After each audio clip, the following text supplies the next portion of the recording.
Los hermanos Jesús, Ricardo y Enrique Flores Magón fueron originarios de Oaxaca y nacieron entre los años 1871 y 1877.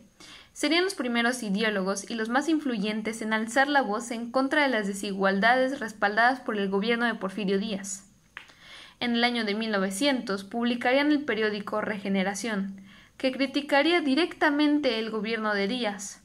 Más adelante, en 1903, abandonan el país debido a haber sido encarcelados múltiples ocasiones por el mismo gobierno de Díaz. Continuaron publicando en Estados Unidos y en 1905 fundaron el Partido Liberal Mexicano, que promovería las huelgas de Cananea y de Río Blanco. Ricardo Flores Magón fallecería en prisión en 1922, Jesús en 1930 y Enrique en 1954. Sus ideas plantearon diversas reformas económicas y sociales que influyeron en los ideales de los principales líderes revolucionarios. Fueron la chispa que desencadenó la búsqueda de un cambio radical. Estos hermanos fueron nada más y nada menos que los autores intelectuales de la Revolución Mexicana.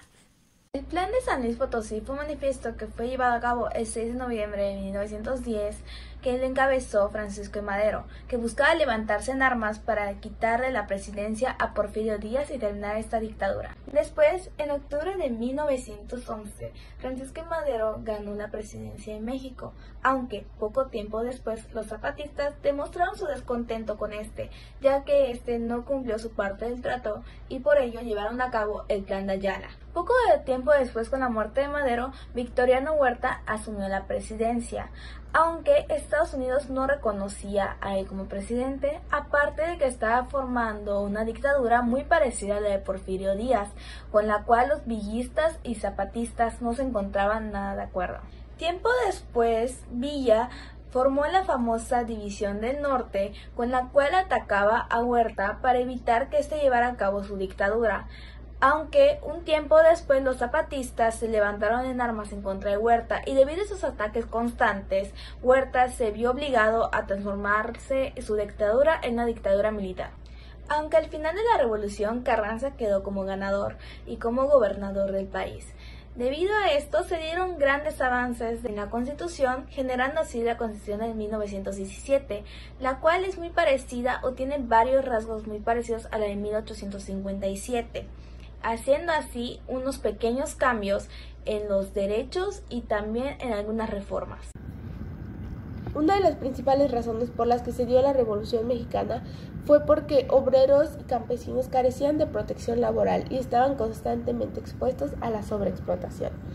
Es por eso que podríamos considerar que uno de los aportes más significativos a nuestra vida cotidiana que nos dejó la Revolución Mexicana es la mejora en las condiciones laborales. La jornada laboral actual en México es de 6 a 8 horas diarias, incluye un periodo de descanso y en caso de trabajar horas extras, estas se pagan de acuerdo a lo establecido en la Ley Federal de Trabajo.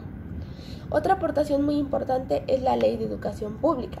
Después de la Revolución Mexicana se dio la reforma a la Ley de Educación Pública, porque durante el Porfiriato, a pesar de que el país tuvo un incremento económico muy importante y significativo, el 80% de la población era analfabeta.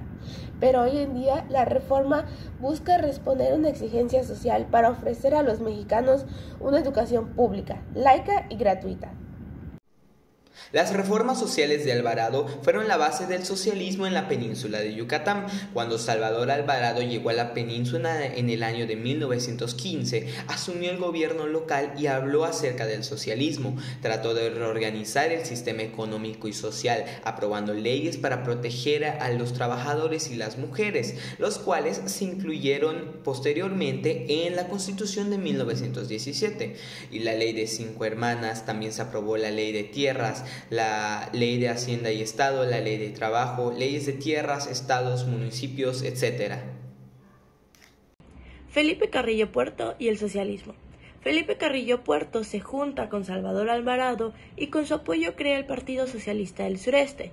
Más tarde, Carrillo lucha contra Emiliano Zapata en Morelos de 1913 a 1915, lo que influyó demasiado en la posición que él tomaría en Yucatán de 1922 a 1924. Felipe Carrillo Puerto tenía ideas socialistas que trató de implementar durante su gobierno en Yucatán. También permitió que las mujeres tuvieran más voto y jugaran un papel más importante en la política. Durante su mandato, Felipe Carrillo Puerto intentó atender las demandas del pueblo, como distribuir tierras y también fundar escuelas socialistas junto con otras instituciones, como lo son el Instituto de la Lengua Maya de México y también la Universidad del Sureste. Por lo general, trató de que todo esto se realizara durante su periodo de mandato. A través de sus acciones logró un buen cambio en la gente de esa época gracias a sus ideas. Bueno, ahora bien, las aportaciones que trajo consigo la Revolución Mexicana fueron que, para empezar, se mejoraron los servicios de seguridad. También se empezaron a implementar campañas de vacunación. Otra cosa que trajo consigo es que se mejoraron las condiciones de los trabajadores. Una cosa más es que en 1911 se promulgó la Constitución, que optó por una nueva forma una nueva forma electoral, y en 1917 se decidió que la mujer no tenía derecho al voto porque se pensaba que ella no tenía nada que ver en la vida pública del país. Pero eso fue solo hasta 1950, cuando se volvió a promulgar una nueva constitución, donde ahí ya la mujer tenía el derecho al voto. Estas fueron algunas de las aportaciones más importantes que se dieron que se dieron con la Revolución Mexicana.